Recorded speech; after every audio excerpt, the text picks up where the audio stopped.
오늘도 우리에게 존귀한 생명을 허락해 주시고 영혼을 사모하는 마음을 허락해 주셔서 이 저녁에 하나님의 성전에 나와서 수요 촉보 예배로 영광 돌리게 하시니 진심으로 감사함을 드립니다. 오늘도 예수 그리스도의 십자가 보혈의 능력이 우리를 정결하게 씻어주시고 우리뿐만 아니라 우리 속에 품고 나온 영혼들까지도 그 믿음을 변화시켜 주셔서 하나님 기뻐하시는 산 믿음을 가지고 하나님의 말씀의 뜻을 위해서 애쓰고 힘쓰는 역사 있도록 인도하여 주시옵소서. 오늘도 우리의 마음과 정성을 모아서 예배를 올려드립니다. 우리의 기도에 우리의 마음이 있게 하시고 우리의 찬송에 감사가 있게 하시고 우리의 헌금에 정성이 깃든 믿음의 봉헌이 될 수 있도록 인도하여 주시옵소서. 이 시간 예배드리는 우리 자신이 하나님 앞에 온전히 바쳐지는 산 제물이 될 수 있도록 주장하여 주시옵소서. 나라와 민족을 위해서 기도합니다. 대한민국을 기억하여 주시고 하나님의 존귀한 백성 삼아주신 것 감사함을 드립니다. 만세전에 택정해 주시고 또한 불러주시고 마지막 때 구속사의 복음을 맡겨주셨사오니 말씀을 맡은 자로서의 사명을 감당할 수 있는 힘과 능력을 더하여 주시고 무엇보다도 구속사의 말씀을 통하여 하나님의 의와 공의와 사랑을 회복하는 가정들 될 수 있도록 인도하여 주시옵소서. 마지막 때가 가까울수록 아무리 죄악의 물결이 큰소리친다 할지라도 택함받은 나라, 택함받은 주의 백성들만큼은 기도의 능력과 말씀의 능력으로 죄악을 이기고 세상을 이기고 또한 사단을 이기고 내 자신을 이기고 시온산리 우뚝선 14만 4천처럼 승리자의 영광을 허락하여 주시옵소서. 주여, 정치가 복잡한 가운데 있습니다. 대한민국의 모든 정치와 사상과 이념을 사로잡아서 그리스도의 이름 앞에 무릎 꿇게 하는 역사가 있도록 주장하여 주시옵소서. 하나님의 눈은 온 땅을 두루 감찰하사 전심으로 자기를 향하는 자를 위하여 능력을 베푸신다고 했습니다. 대한민국에 있는 모든 교회와 모든 성도들이 전심으로 하나님을 향하여 부르짖는 기도가 있게 하여 주시고 반드시 주님이 뜻하신 바대로 나아갈 수 있는 대한민국이 될 수 있도록 주장하여 주시옵소서. 평강제일교회와 모든 국내의 말씀의 교회를 기억하여 주시고 구독사의 복음을 붙들고 나가는 교회들마다 주의 말씀이 흥왕하여 든든히 서가는 역사가 있도록 인도하여 주시옵소서. 주님, 대외적으로 말할 수 없는 어려움을 안고 있는 교회들이 많이 있습니다. 성령 하나님께서 각 말씀의 재단들마다 내주하여 주시고 교통하여 주시고 지혜를 허락하여 주셔서 에스겔 성령과 같이 교회가 교회로서의 역할을 감당하는 믿음의 산 역사가 있도록 주장하여 주시옵소서. 캐나다 산소망교회를 기억하여 주시고 세워주신 재단에 생명수의 말씀, 구독사의 말씀이 끊이지 않는 복의 근원의 복을 허락하여 주시옵소서. 우리 산소망교회에 나오는 자마다 만족함이 있게 하시고 영적인 해갈과 산소망이 넘쳐나는 교회 또한 성령 충만한 교회가 될 수 있도록 주장하여 주시옵소서. 가정마다 말씀으로 권고하여 주시고 모든 얽혀있는 난 문제들이 말씀과 기도로 해결되는 경건한 가정들이 될 수 있도록 인도하여 주시옵소서. 주님, 어려운 가정들이 많습니다. 성령의 강력한 사랑의 역사하심이 필요한 가정들이 많이 있사오니 성령님께서 주장해 주시고 역사해 주시고 함께 주심으로 말미암아 날마다 발전하고 날마다 성장하고 날마다 주님의 은총과 사랑이 더해지는 산소망의 가정들 될 수 있도록 인도하여 주시옵소서. 7월 3일부터 6일까지 올란도 푸른동산교회에서 진행되는 제3회 청년 청소년 컨퍼런스를 기억하여 주시고 준비하는 모든 손길마다 하나님의 은혜를 더하여 주시고 특별히 강사님들에게 성령의 능력을 더하여 주셔서 말씀을 듣는 청년들마다 하나님의 심정을 깨닫게 하시고 하나님의 뜻을 위해서 살아갈 수 있는 놀라운 축복의 역사 있도록 주장하여 주시옵소서. 이 시간도 하나님의 말씀을 듣기 원합니다. 우리의 마음을 활짝 열어주시고 그룹 사이에 사정이 하시는 하나님을 만나 뵙는 축복의 시간이 될 수 있도록 주장하여 주시옵소서. 성령 충만, 말씀 충만, 은혜 충만한 시간 될 수 있도록 인도하여 주시옵소서. 이 모든 말씀을 빌고 나올 때에 거룩하신 예수의 이름 받도록 간절히 감사드려사옵나이다.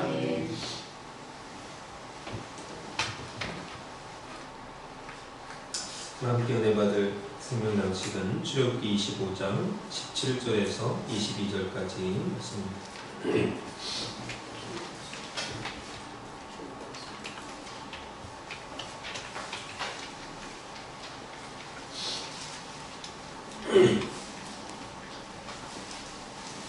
출애굽기 25장 17절에서 22절까지 말씀입니다.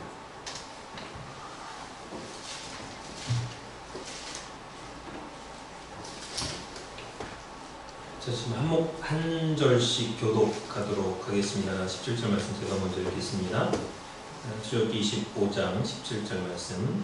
정금으로 속죄소를 만들되 장이 2규빗 반, 광이 1규빗 반이 되게 하고 금으로 그룹들을 속죄소 그 끝에 쳐서 만들되 한 그룹은 이 끝에 한 그룹은 저 끝에 곧 속죄소 두 끝에 속죄소와 한 동이로 면하게 할지며 그룹들은 그 날개를 높이 펴서 그 날개로 속죄소를 덮으며 그 얼굴을 서로 대하여 속죄소를 향하게 하고 속죄소를 궤 위에 얹고 내가 내게 줄 증거판을 궤 속에 넣으라.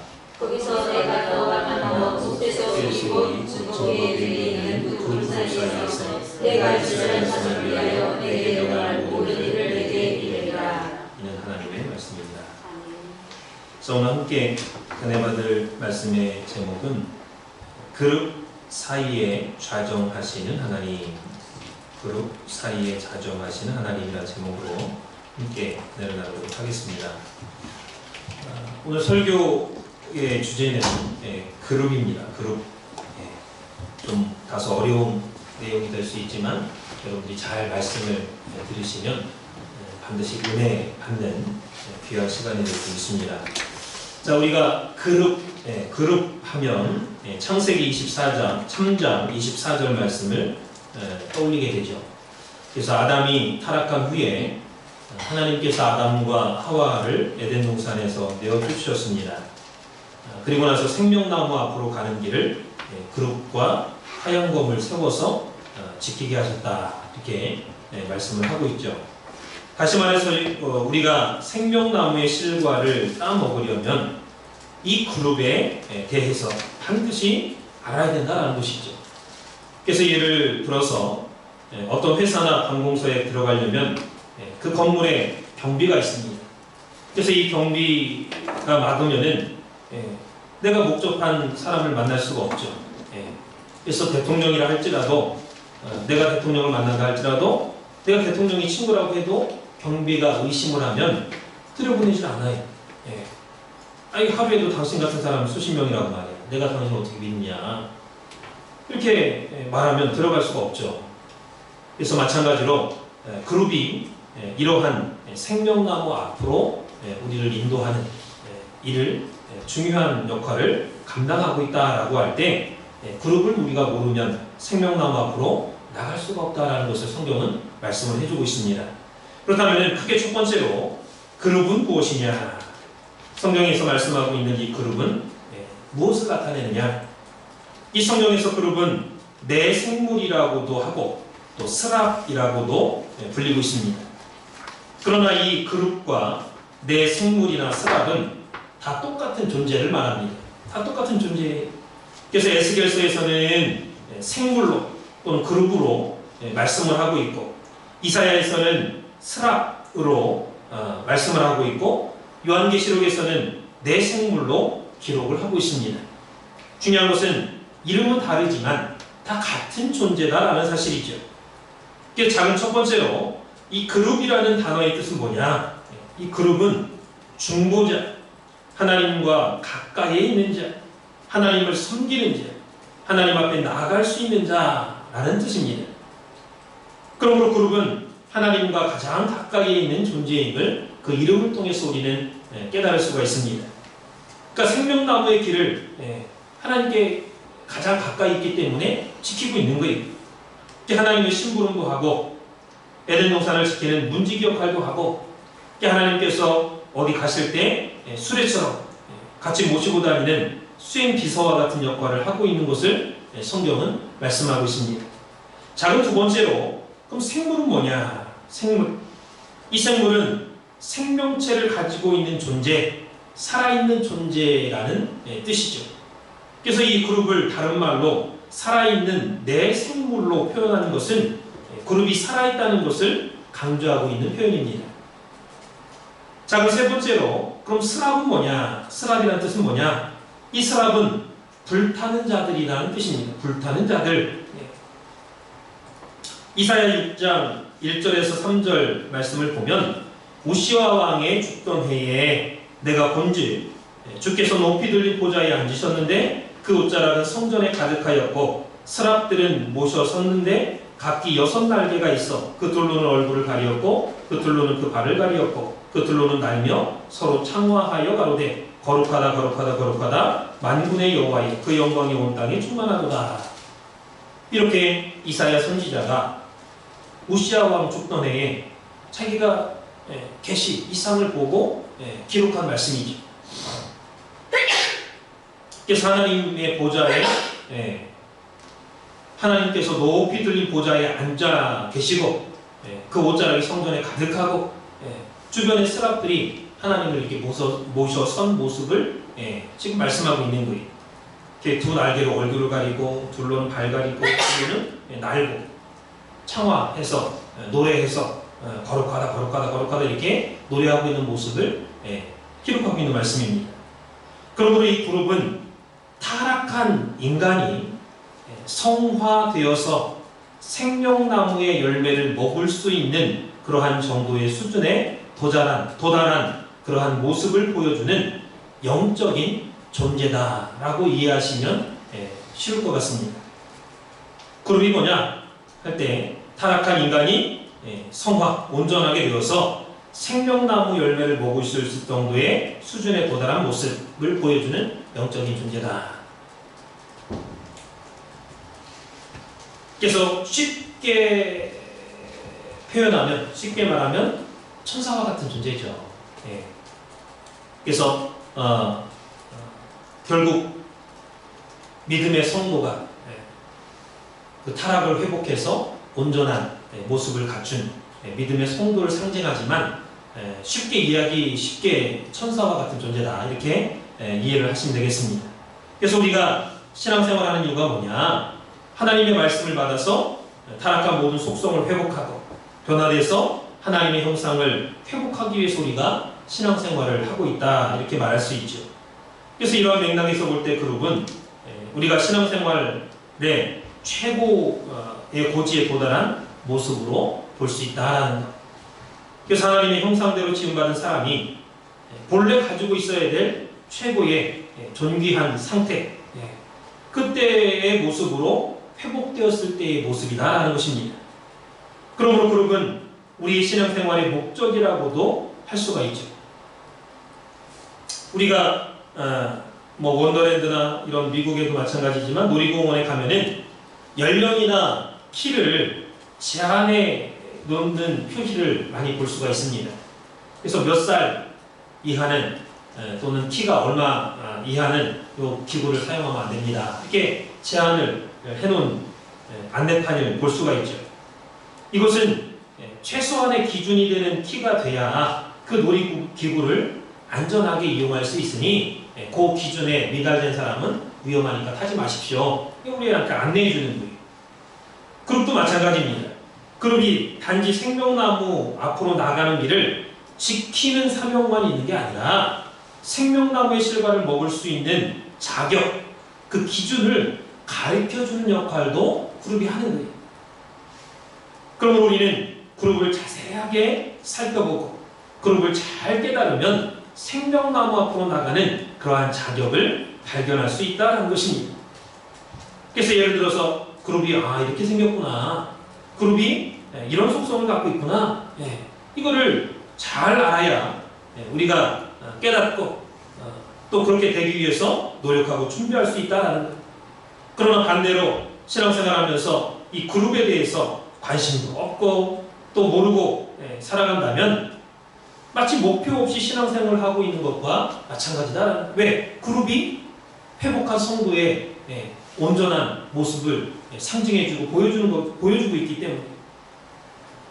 그렇다면 에스겔이 밝히고 있는 하나님의 형상을 회복한 최고로 존귀한 이 그룹의 모습은 어떤 모습이냐? 에스겔서에 나와 있는, 에스겔이 밝히고 있는 하나님의 형상을 회복한 최고로 존귀한 그룹의 모습은 어떤 모습이냐? 에스겔서 1장 10절 보니까 그 얼굴들의 모양은 넷의 아픈 사람의 얼굴이요, 넷의 우표는 사자의 얼굴이요, 넷의 좌표는 소의 얼굴이요 넷의 뒤는 독수리의 얼굴이니 그랬습니다. 그래서 이 그룹은 얼굴이 4개래. 4개. 예. 사람의 얼굴, 사자의 얼굴, 소의 얼굴, 독수리의 얼굴. 이게 4개의 얼굴을 갖고 있다 그랬어요. 그래서 이 4가지 얼굴로 표현된 그룹의 속성이 바로 우리 성도가 갖추어야 될 속성이다라는 것입니다. 그래서 첫 번째로 이 사람의 얼굴은 최고의 지성과 지혜를 갖춰야 된다는 것을 우리에게 상징해 주고 있습니다. 상징적으로 알려주고 있어요.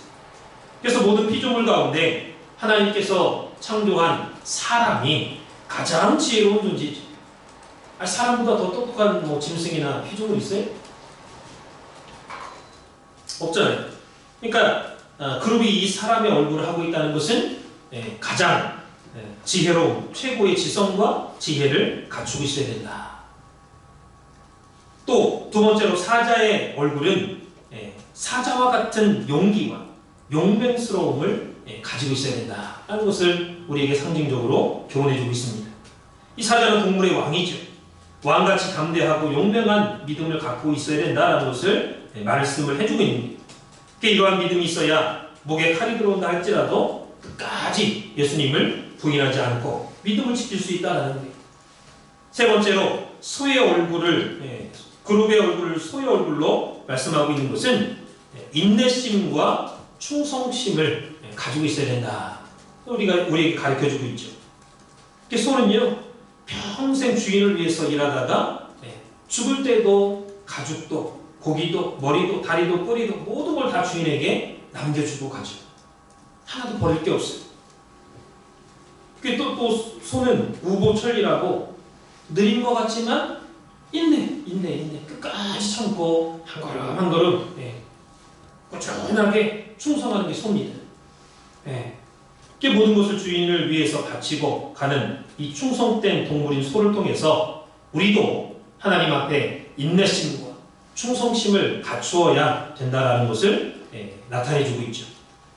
마지막 네 번째, 독수리 얼굴은 독수리 같은 신속성과 통찰력을 갖춰야 된다는 것을 교훈해주고 있습니다. 이 독수리는 새들의 왕이죠.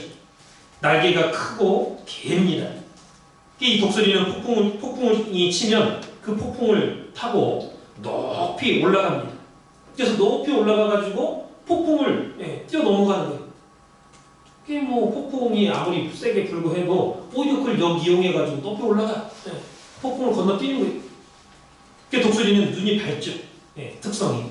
높이 먼 곳에 있어도 작은 먹이까지도 정확하게 보고 신속하게 날아가서 잡아먹습니다. 이러한 독수리의 신속성과 통찰력을 우리 믿음의 성도, 타락을 회복한 하나님의 형상을 회복한 성도는 갖춰야 된다라는 것을 그룹은 우리에게 교훈해주고 있습니다. 그래서 이 성령 충만한 성도는 이러한 통찰력과 앞을 내다볼 수 있는 능력이 있습니다. 그리고 믿음으로 어떤 문제도 신속하게 대처하고 해결해 나갈 수 있는 능력이 있다는 것입니다. 그래서 이 그룹의 4가지 얼굴은 하나님의 형상을 온전히 회복한 성도가 갖춰야 될 4가지 속성을 우리에게 가르쳐주고 있다. 그런데 오늘 본문 출애굽기 25장 22절을 보면은 두 그룹 사이에 하나님께서 임재하셨다 이렇게 말씀을 하고 있습니다. 하나님께서 내려와서 좌정하셨다는 거예요. 임했다는 거예요. 물론 하나님은 우주 만물에 충만하신 분이죠. 어디에든 계시는 분입니다. 그런데 성경에서는 특별히 하나님이 임재하셨다는 말씀을 아무데나 쓰지 않고 있어요. 특별한 곳에 쓰는 거예요. 죄악이 있는 곳은 하나님 가시지도 않아요. 하나님은 당신이 거하실 처소에만 임재하신다는 거예요. 바로 그룹들 사이에 좌정하시고 임재하시는 분이라는 것을 오늘 본문 출애굽기 25장 22절은 말씀을 하고 있습니다. 또는 그룹들 위에 좌정하신다라고 말씀을 또 하고 있죠. 그룹들 사이에 좌정하시기도 하고 그룹들 위에 좌정하시기도 하고. 출애굽기 25장 22절에 보면 거기서 내가 너와 만나고 속죄소 위 곧 증거계 위에 있는 두 그룹 사이에서 내가 이스라엘 자손을 위하여 내게 명할 모든 일을 내게 이르리라. 지금 하나님께서 모세에게 하시는 말씀입니다. 그래서 두 그룹 사이에서 이스라엘 백성들을 내가 만나주고 말씀을 주겠다. 이스라엘 백성들한테 줄 말씀을 너한테 전해주겠다. 이렇게 말씀하고 있는 거죠. 그래서 이 모세 때는 하나님께서 성막 안에, 지성소 안에 있는 법궤 뚜껑인 속죄소 위, 곧 증거궤 위에 있는 두 그룹 사이에서 만나 주시겠다고 말씀을 해주고 있죠. 그렇다면 오늘날에는 하나님께서 어디서 우리를 만나 주실까? 그것은 바로 당신의 피로 값주고 사신 당신의 몸된 교회에서 우리를 만나 주신다는 것입니다. 그러므로 그룹을 깨달으면 하나님의 참된 교회가 어떠한 모습을 가지고 있는가를 알 수가 있는 것입니다. 또 그룹을 깨달으면 우리 교회가 어떤 교회가 되어야 될지를 알 수 있다는 것입니다. 그리고 그렇게 되기 위해서 기도하고 심씀으로 말미암아 오늘 우리 산수막교회 성전이 신령한 두 그룹 사이가 되는 그러한 축복된 역사가 있기를 주님의 이름으로 축원을 드리겠습니다. 크게 두 번째로 이 속죄소 위에 있는 두 그룹의 모습에 대해서 살펴보면서 은혜를 나누도록 하겠습니다. 속죄소 위에 있는 두 그룹의 모습. 작은 첫 번째는 속죄소와 한 덩어리로 되어 있습니다. 이 두 그룹이 속죄소와 한 덩어리로 이어져 있다 그 말이에요. 이어져 있다. 다 같이 출애굽기 25장 19절 말씀을 읽어보도록 하겠습니다. 출애굽기 25장 19절 말씀.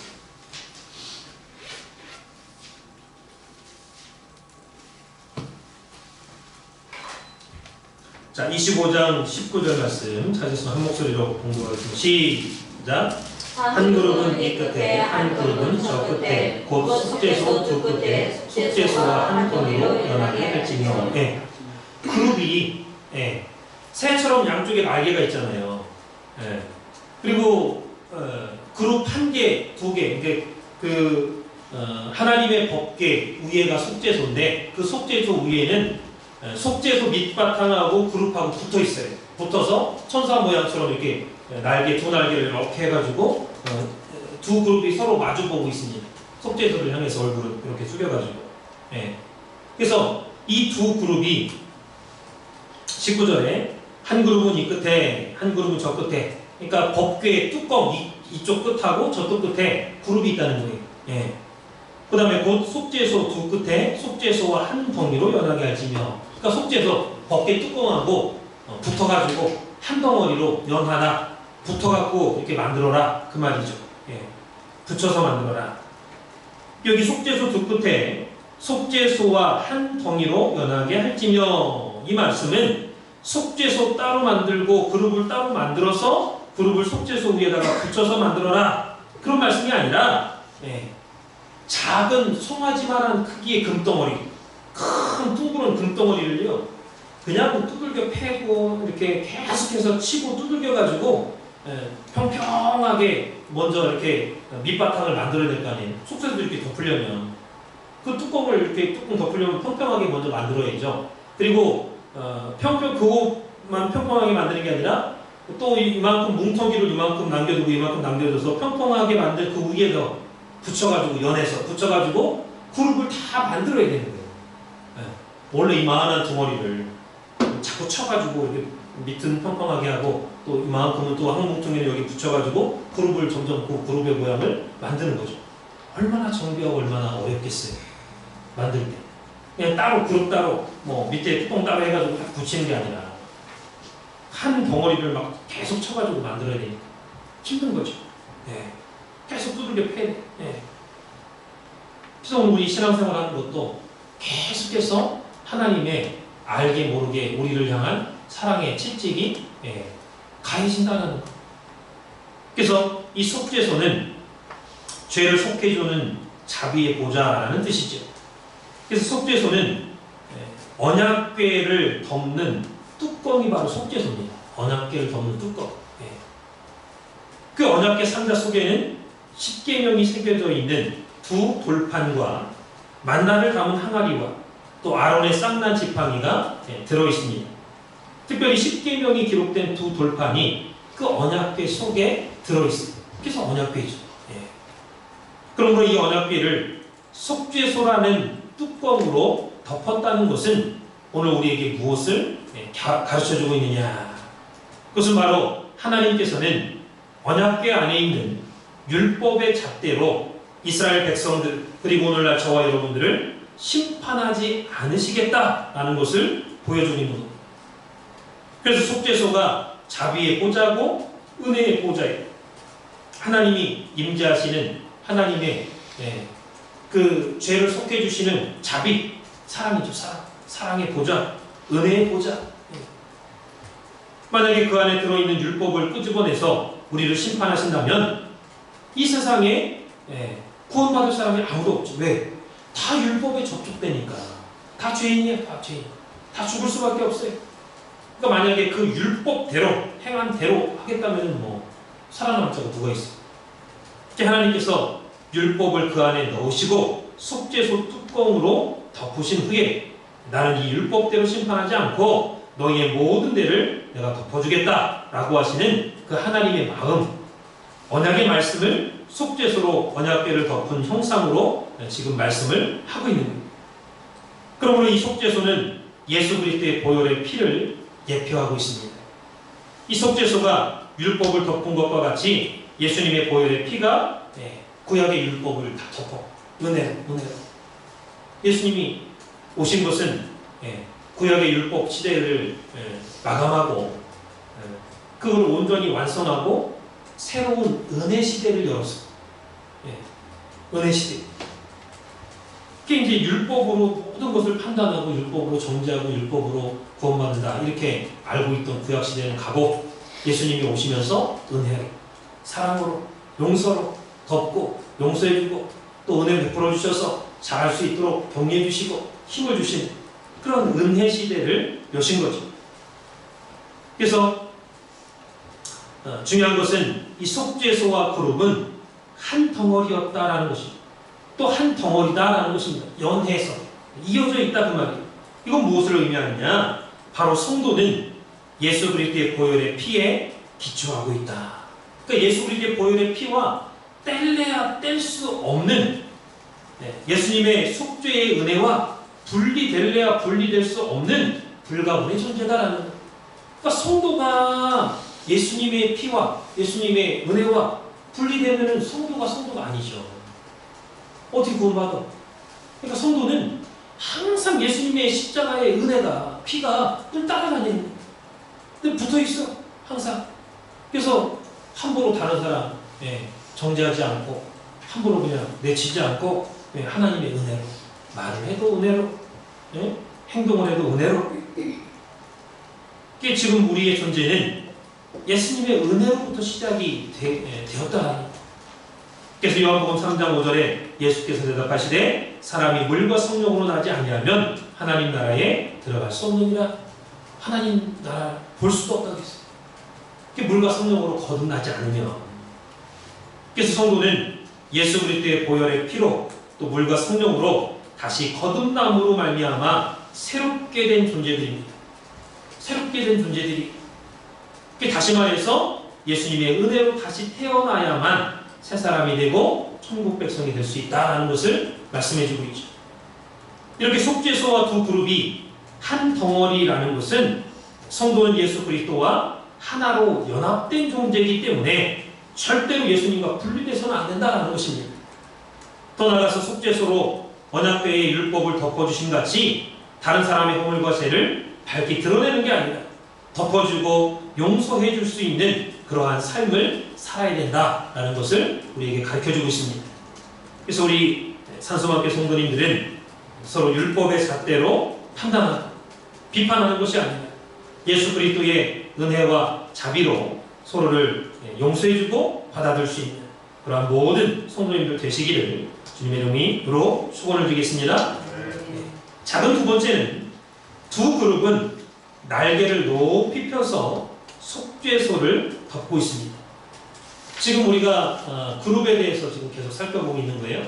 그룹이 타락한 인간의 속성을 회복한 그러한 모습을 최고의 경지, 그러한 모습을 상징적으로 우리에게 교훈해주고 가르쳐준다 할 때 그룹을 잘 알면 생명나무 앞으로 나갈 수 있는 그러한 기준과 비밀을 알 수 있기 때문에 그룹의 지금 성경에서 말씀하고 있는 그룹의 모습을 속죄소 위에 있는 두 그룹, 그 두 그룹의 모습을 살펴보는 거예요. 작은 두 번째로 두 그룹은 날개를 높이 펴서 속죄소를 이렇게 덮고 있다는 거예요. 여기 덮다 히브리어로 사카크입니다. 사카크, 막다, 방어하다 그런 뜻이죠. 그래서 이것은 하나님의 말씀을 보호하고 사수하는 그러한 사명자임을 나타내주고 있는 말씀입니다.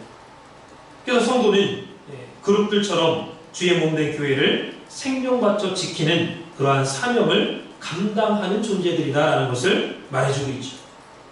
그래서 하나님의 이름과 그 명예를 지키는 존재들이죠. 우리가 이러한 마음을 품고 신앙생활을 해야 된다는 거예요. 아무 생각 없이 교회 그냥 왔다 갔다 한다고 성도가 아니라 내가 하나님이 몸된 교회를 생명받쳐 말씀을 지켜야 된다, 파수해야 된다, 이러한 사명이 나한테 있다, 그런 것을 알고 해야 된다는 거죠. 그래서 우리 산소만교회가 참된 하나님의 교회라는 것을 믿는다면 이 그룹과 같이 생명받쳐 충성하고 또 하나님의 말씀을 지킬 수 있는 우리 성도님들 되시기를 주님의 이름으로 축원을 드리겠습니다. 자, 세 번째는 두 그룹의 얼굴은 서로 대하여 속죄소를 향해 있다고 했습니다. 두 그룹의 얼굴은 이쪽 속죄소가 이렇게 직사각형처럼 그 법궤가 이렇게 뚜껑이 있으면은 이쪽 끝에 왼쪽 오른쪽 끝에 두 그룹이 이렇게 서로 마주대해서 있죠. 그래서 서로 이제 날개를 이렇게 해가지고 마주대해서 얼굴은 속죄소를 향해서 있습니다. 다같이 출애굽기 25장 20절 말씀 한번 읽어보겠습니다. 출애굽기 25장 20절 말씀 시작. 그룹들은 그 날개를 높이 펴서 그 날개로 속죄소를 덮으며 그 얼굴을 서로 대하여 속죄소를 향하게 하고 여기 보니까 그룹과 그룹이 그 얼굴을 서로 마주대하여 속죄소를 향하게 하라 그랬습니다. 이게 언뜻 보면은 그룹과 그룹이 얼굴을 서로 보고 있는 것 같죠. 그러나 자세히 말씀을 살펴보면 방향은 서로 마주보는 방향이지만은 그 얼굴은 둘 다 속죄소를 봐야 된다고 했습니다. 속죄소를 이렇게 내려다보라 그 말이에요. 그러니까 그룹이 얼굴을 서로 마주대해서 보고 있지만 직접 그 얼굴, 눈하고 얼굴은 밑으로 이렇게 내려가지고 속죄소를 보고 있는 거예요. 이렇게. 그래서 이것은 어떠한 것을 우리에게 가르쳐주느냐? 첫 번째로 성도가 교회에서 어떻게 신앙생활을 해야 하는가 하는 것을 가르쳐주고 있는 말씀이에요. 이 성도는 서로 같은 장소를 바라볼 때 화목하게 되는 같은 목적지, 같은 하나님을 바라볼 때 화목할 수 있는 거예요. 예수님의 십자가의 사랑과 십자가의 용서를 성도가 서로 똑같은 예수님의 십자가, 예수님의 사랑을, 용서를 바라보지 않으면요 서로 다투고 분열할 수밖에 없습니다. 한 사람은 예수님의 십자가의 사랑을 가지고 용서하는 마음을 가지고 신앙생활하고 다른 사람은 자기 유익을 찾아서 신앙생활한다면 부딪히는 거예요. 분열하고. 하나님께서 우리를 세상에서 빼내가지고 모이게 하신 이 에클레시아, 교회라는 뜻이죠. 이 교회는 서로 사랑하고 화목하게 하기 위해서 모인 단체입니다. 하나님께서 저와 여러분 한 분 한 분을 직접 세상에서 불러가지고 야, 너 이리 나와라. 너 거기 오래 있으면 안 돼. 좀 나와. 세상에서 불러가지고 다 모이게 한 그 모임체가 교회입니다. 그 모인 사람들이 만나가지고 이룬 그 공동체가 교회. 그래서 교회는 서로 사랑해야 돼. 서로 화목해야 됩니다. 그래서 성도는 그리스도 안에서 한 형제와 자매가 되었다라는 것을 그 그룹이 서로 이렇게 마주보는 형태를 통해서 우리에게 가르쳐주고 있는 거예요. 그래서 육적인 혈육으로 이루어진 형제자매가 아니라 예수 그리스도의 보혈로 만난, 보혈을 믿는 그런 사람들, 보혈 안에서 만난 가족이죠, 가족. 예. 두 번째는 두 그룹이 그 얼굴을 서로 마주대하여 속죄소를 향한 모습은 은혜의 보좌 앞에 좌정하신 하나님의 임재를 사모하는 모습을 보여줍니다. 한마디로 성도는 은혜를 앙망하는 태도, 하나님의 은혜를 간절히 사모하는 태도를 가져야 된다는 것을 가르쳐주고 있는 거예요. 이 두 그룹의 모습을 통해서 두 그룹이 서로 얼굴을 마주대해서 속죄도를 이렇게 바라보고 있는 모습은 하나님께서 타락한 인간을 용서하시고 구원하기 위해서 직접 육신의 옷을 입고 이 땅에 뛰어 들어가지고 십자가에서 그 뜨거운 사랑으로 구원해 줬잖아요. 그 인간의 죄를 용서해 줬잖아요. 그 그룹이 볼 때 너무너무 부럽죠. 이 천사의 세계, 영적인 세계에서는 하나님이 인간을 그렇게 사랑하시고 자기 목숨을 주고 바꿀 정도로 인간을 사랑하시고 용서하시고 그 모습이 너무너무 부러워. 그래서 하나님의 그 뜨거운 사랑을 사모하는 마음으로 이렇게 보고 있는 거예요. 그래서 그것을 통해서 우리는 한마디로 성도는 하나님의 은혜를 앙망하는 것은 간절히 사모한다, 그 뜻이죠. 앙망하는 태도, 하나님의 은혜를 간절히 사모하는 태도를 가져야 된다. 그러한 마음가짐과 태도를 가지고 교회에서 신앙생활을 해야 된다라는 것을 우리에게 그 두 그룹이 가르쳐주고 있는 거예요. 그래서 우리가 한서만교회에 나오는 동기가 성도들 간에 좋아가지고 사람이 좋아서 이곳에 나올 수도 있겠지만, 그러나 본질적인 이유는 말씀이 좋아서 하나님이 주시는 그 은혜를 앙망하고 사모하기 때문에 우리가 모였다는 것입니다. 우리가 사람을 보고 교회 생활을 하다 보면은 결국에는 문제가 생기게 되어 있죠. 왜? 아무리 사람은 친해도요, 관계가 영원하지가 않아요. 생각이나 감정이 영원하지 않습니다. 사람은 변하는 존재죠. 환경이 바뀌고 상황이 바뀌고 삶이 바뀌면요, 원튼 원치 않든 변해 사람이. 그게 원치 않게 다투기도 하고 시험에 들기도 합니다. 그게 교회를 나가게 되기도 하죠. 그러나 나와 상대방 둘 다 영원히 변치 않는 하나님만을 바라보고 하나님의 은혜를 앙망하면 화목할 수가 있는 거예요. 두 사람 다 사람을 보는 게 아니라 변치 않는 하나님을 바라보기 때문에. 그래서 오해가 있고 문제가 있더라도 풀 수가 있죠. 그러므로 두 그룹이 서로를 마주보고 둘 다 속죄소를 향하여서 보고 있다는 말씀을 우리가 기억하시기 바랍니다. 그 말씀 기억하세요. 때로는 화목하라, 그 명령에 순종하고자 애를 쓰지만은 서로가 좋아서 그 자리에 있는 게 아니라 하나님의 은혜를 사모하라, 그 말씀 때문에. 서로 화목하라, 그 말씀 때문에 자기 자리를 지키는 거예요. 교회를 지키고 내 직분을 지키고 상대방이 이쁘고 좋아서가 아니라. 이것이 참된 교회의 모습이고 참된 성도의 모습입니다. 그래서 우리가 교회 나오는 근본적인 이유는 하나님의 은혜, 예수님의 보혈, 하나님의 말씀 때문에 우리가 교회를 나와야 된다는 것. 물론 처음에는 교회 나올 때 세미나, 이벤트, 어떤 아는 사람의 손에 의해서 나올 수 있죠. 그러나 말씀 때문에 우리가 신앙의 뿌리를 내리고 그 교회에 정착한 사람들만이 마지막 끝까지 남는 성도가 될 수 있다는 것을 성경은 말씀하고 있습니다. 마태복음 24장 35절 말씀 볼 때도 온 천지 만물은 다 없어져도 하나님의 말씀은 영원하다고 그랬죠. 아무리 사랑하는 사람이라고 시간이 지나면요, 그 감정이 식어져요. 부부 사이도 마찬가지로 식어지기 마련입니다. 그러나 하나님의 말씀은 영원하죠. 그러므로 오늘 저와 여러분들 말씀 때문에 이 자리를 지킬 수 있는 그러한 하나님의 말씀을 뜨겁게 사랑하는 우리 성도님들이 되시기를 바라겠습니다. 작은 네 번째로 하나님께서는 두 그룹 사이에 임재하신다 그랬습니다. 두 그룹 사이에 임재하신다.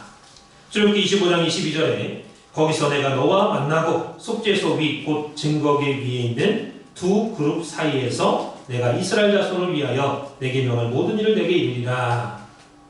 하나님께서 두 그룹 사이에 임재하신다는 말씀은 하나님의 말씀과 십자가의 보혈로 거듭난 성령 충만함을 입은 성도들의 모임 가운데 하나님이 임재하시겠다는 말씀입니다. 그러니까 분명히 그룹 위에 임재하신다고 하지 않으시고 두 그룹 사이에 임재하신다고 했어요. 두 그룹 사이에. 마태복음 18장 20절에 두세 사람이 내 이름으로 모인 곳에는 나도 그들 가운데 있느니라 했습니다. 그래서 그룹은요, 성경에 항상 복수로 쓰였어요. 그룹 하나 이렇게 쓰인 게 없이 항상 복수로 등장해요. 그리고 그룹들 사이에 하나님은 영광으로 임재하셨다고 했습니다. 영광으로.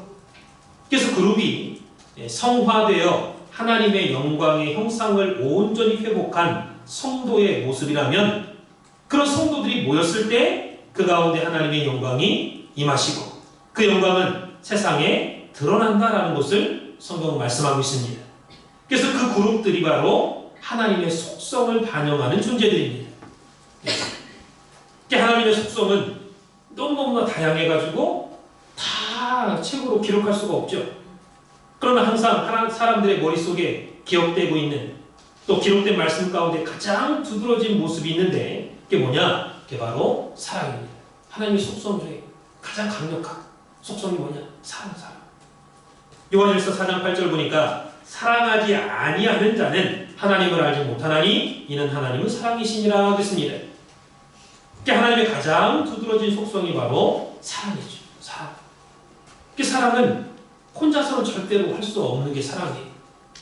만약에 혼자 사랑하는 사람이 있다면 그 사람은 그냥 자기 혼자 짝사랑하는가 아니면 자기 자아도취에 빠져있는 사람이죠. 사랑하기 위해서는요 최소 두 사람 이상이 필요해요.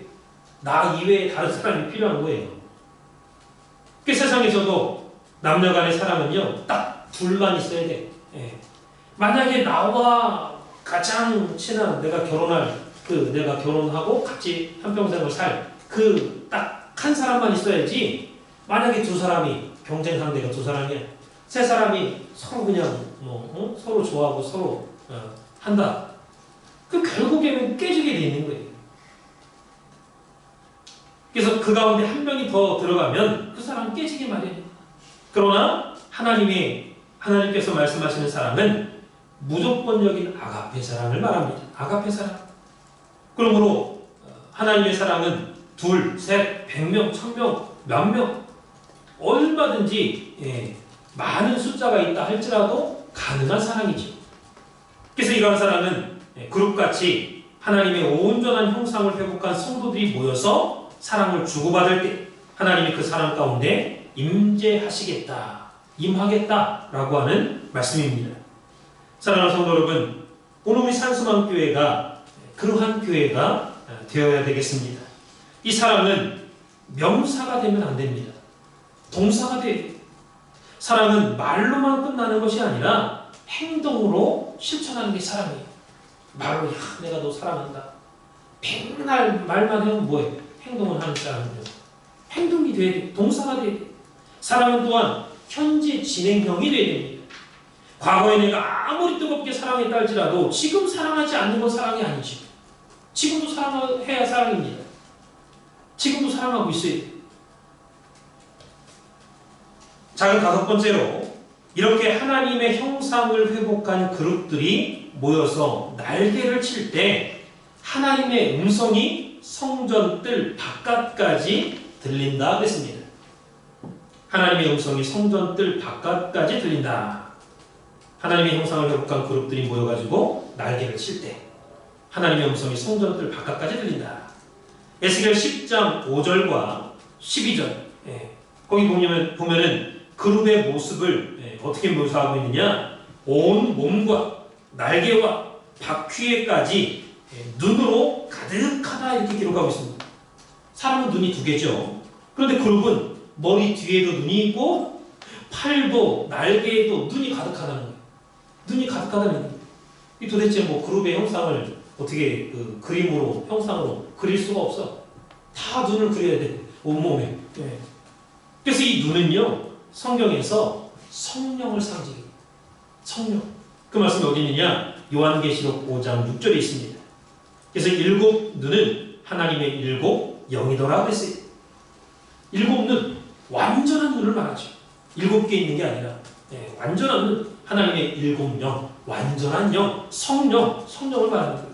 그러므로 눈으로 가득했다는 것은 성령 충만한 성도라는 거예요. 그룹이 타락을 회복한 온전한 성도의 모습을 상징한다고 할 때, 그 그룹의 눈이 가득하다는 것은 성령 충만한 성도를 말하는 거예요.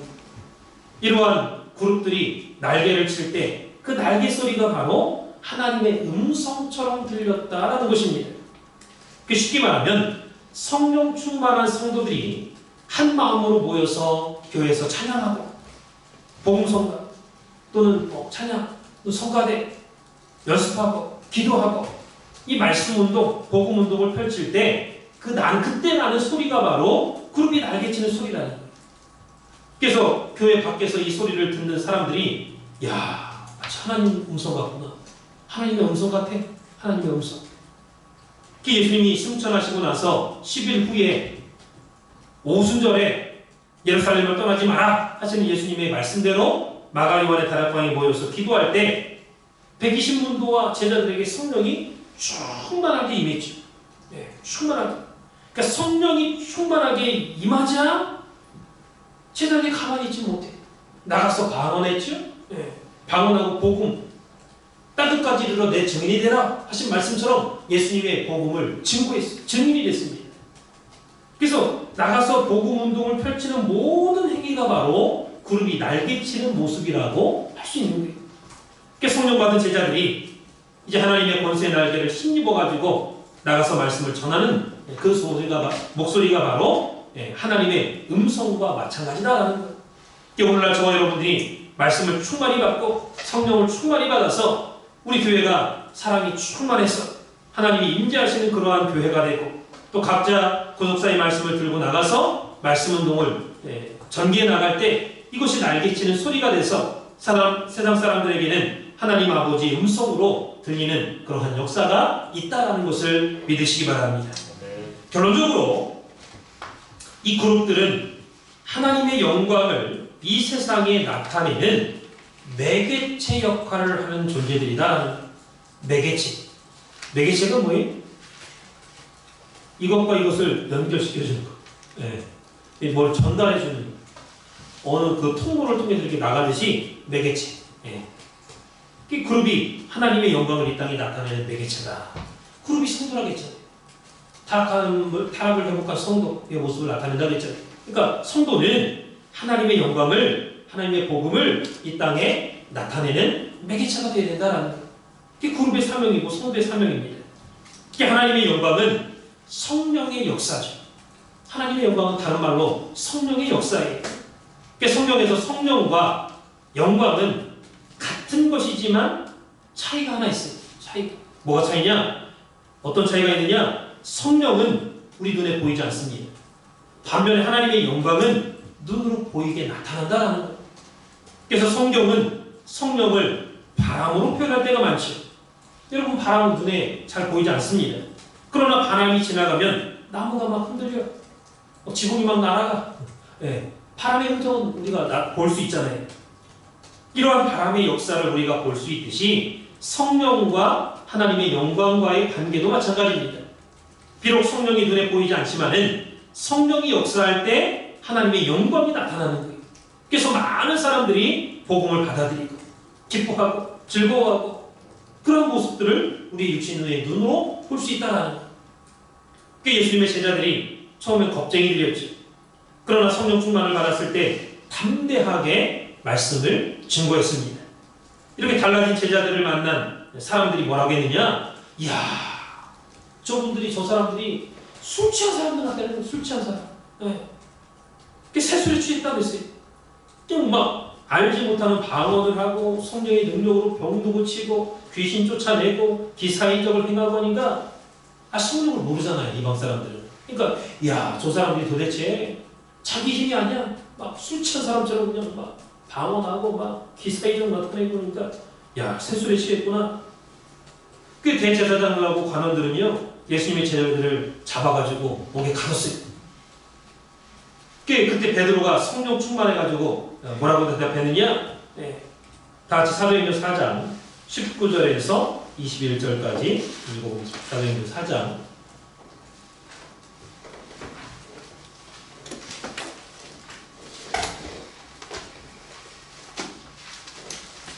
19절에서 21절까지.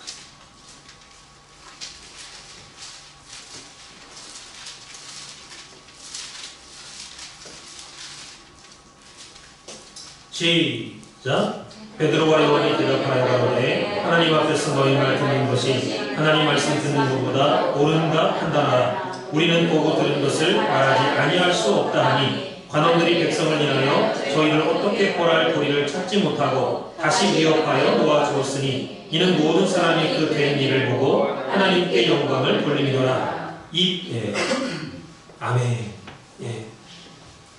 우리는 보고 들은 걸 말하지 않을 수 없다. 하나님 앞에서 너희 말 듣는 것이 아니야. 하나님 말 듣는 게 옳으냐? 하나님 말씀 듣는 게 옳지 않느냐? 우리는 보고 들은 것 말하지 않을 수가 없다. 하나님 말씀 예수 막 증거하고 복음 증거하니까 제발 좀 증거하지 마라 이놈들아. 왜 예수를 자꾸 얘기하느냐? 왜 복음 얘기하느냐? 얘기하지 마!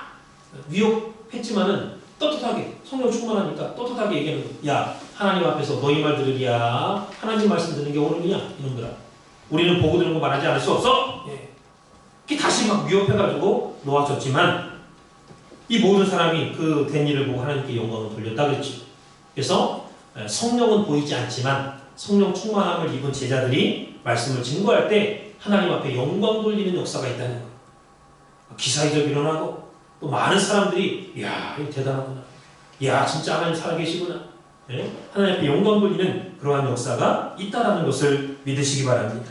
그래서 사도행전 4장 13절에 보면요 분명히 저희가 베드로와 요한이 기탄 없이 말함을 보고 본래 학문이 없는 범인으로 알았다가 이상히 여기며 또 그 전에 예수와 함께 있던 줄을 알았더라 했습니다.